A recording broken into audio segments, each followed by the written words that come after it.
Ike was a poor farmer who lived in a small village. He hated his life. He wanted more money, power, and freedom. He wanted to leave the village and see the world.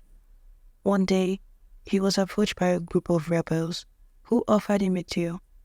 They would pay him a large sum of money if he would help them attack the village. They wanted to loot their resources and eliminate anyone who resisted. Ike agreed without hesitation. He did not care about his village, his family, or his people. He only cared about himself. He gave the rebels the information they needed, the best time to strike, the weakest points of defense, the location of the weapons, and the food. He also told them where his family lived and asked them to spare them. He thought he could take them with him after the raid, but things did not go as planned. The rebels attacked the village and executed many people. They burned the houses and stole the goods. They also betrayed Ike and shot him in the leg. They told him he was a fool, a traitor, and a coward. They told him they did not need him anymore, and they left him to die. But Ike did not die. He managed to crawl to the forest, where he hid for days. He was in pain, and he was hungry. He was also haunted by the screams of the villagers, the faces of the deceased, and the blood on his hands. He realized what he had done, and he felt guilty. He wished he could undo it, but he knew it was too late. He wandered the forest, looking for a way out. He avoided the soldiers who were searching for the rebels and the traitor. He also avoided the animals who smelled his blood and his fear. He had no friends, no family, no allies, and no hope. One day, he found a hut in the forest. It was the home of Ada, a young woman who lived alone. She was a healer who used herbs and magic to cure the sick and the wounded. She was also a witch who used curses and spells to punish the wicked and the evil. She had a gift, a vision that allowed her to see the past, the present, and the future. Ada saw Ike and felt sorry for him. She did not know his name or his story. She only saw a man who was hurt and who needed help. She took him in and treated his wound. She gave him food, water, and a place to rest. She was kind and gentle, and she did not ask any questions. Ike was grateful, and he was surprised. He had not expected anyone to help him or care for him.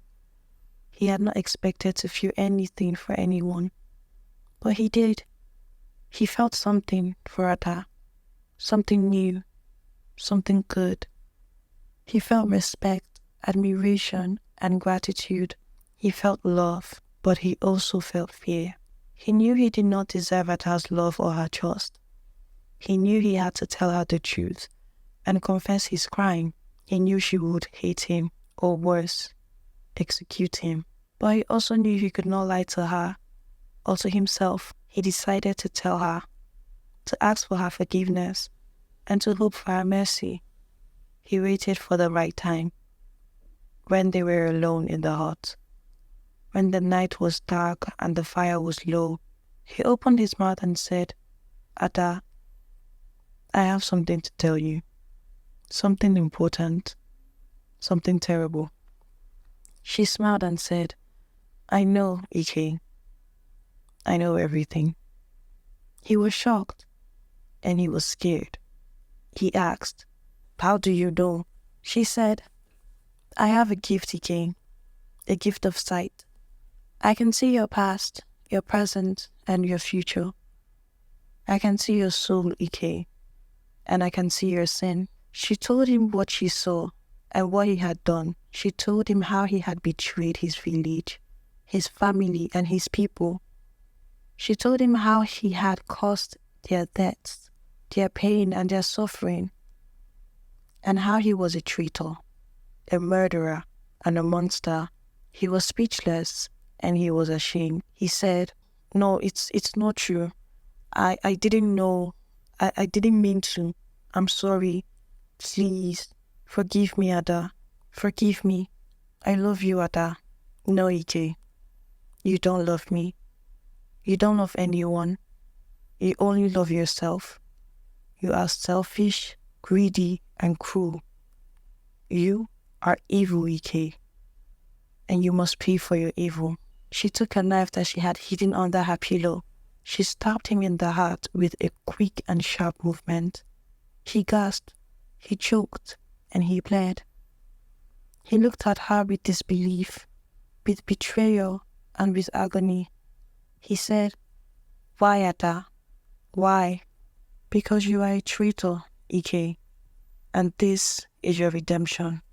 She watched him die with a cold and calm expression. She felt no pity, no remorse, no sorrow. She felt only justice, only satisfaction, and only peace.